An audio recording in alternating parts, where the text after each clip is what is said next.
to do one more before I leave the Bay today. I am at the Bay of Fundy, getting some peace and quiet. And since we are talking about people and energies around us, I am going to talk about people that are near and dear to my heart. And that is the community of people that I've worked with for over 20 years. And I worked as a developmental service worker. So I worked with people from infants up to seniors who have had varying disorders or disabilities from either before birth or after from an event in their life. And that can be physical, mental, psychological, every kind of disorder out there pretty well. And one of the things that I have found in that work is that we need to know our clients way better than we do in other situations. So when we walk into a school and we teach children, if they don't have a special need, disorder, or developmental disability of any kind, we can talk to them, get to know them, and we can figure out how best to teach them. Same thing if we go into a senior center, if we go into a hospital, if we are working in an office of some kind where someone comes in for help and we can speak to them, then we can figure out what their issues are and what they need, and we can best serve them. However, if you have someone who is a client that you are supporting that is someone with a developmental disability of some kind or a disorder and cannot speak and cannot maybe verbalize or communicate properly or effectively, then you have to know them very personally. You have to know what their actions mean, what their facial expressions mean. You have to know that person on a whole new level. And that helps them, benefits them, because then they can express themselves and you will be understanding them, hopefully. However, if you are looking at someone with a developmental disability or disorder from the energetic standpoint, and you think about everyone in your life in general who can express themselves, and you think about our emotions, one of the ways that we process our emotions is through speech and through therapy and through talking it out.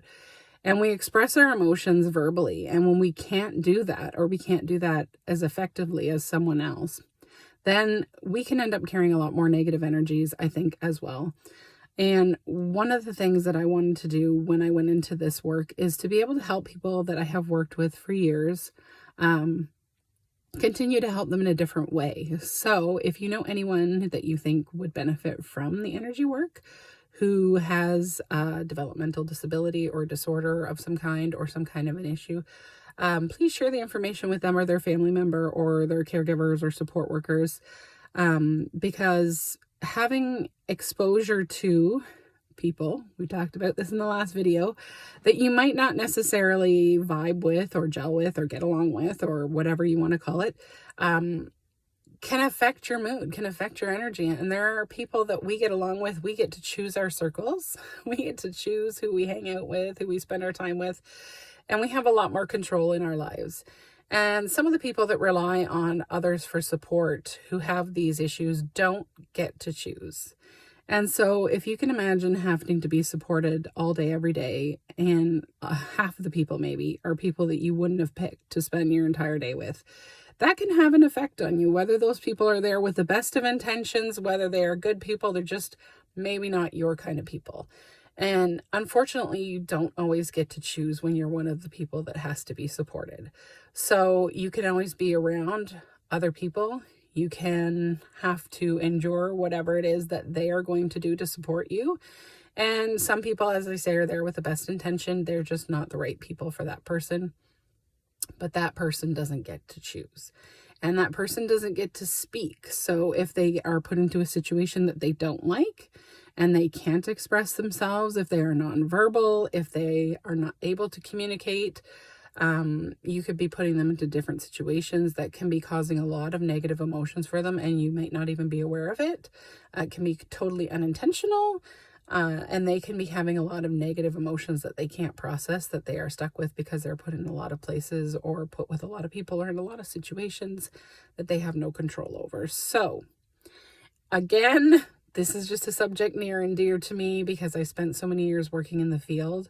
So when I went in to study this, a lot of what I was thinking about when I was going through the certification were people like this that couldn't express themselves, that would end up with a lot of negative trapped emotions or energies, and that might need help releasing them and might benefit immensely from having some sessions done. to release some of the things that they might be burdened with. So I hope you're having a really good day wherever you are. And if you know anyone that might benefit from this, if you could please share the information with them, I would appreciate it a ton. And I love you if you haven't heard it today. And go out and spread some positive energy.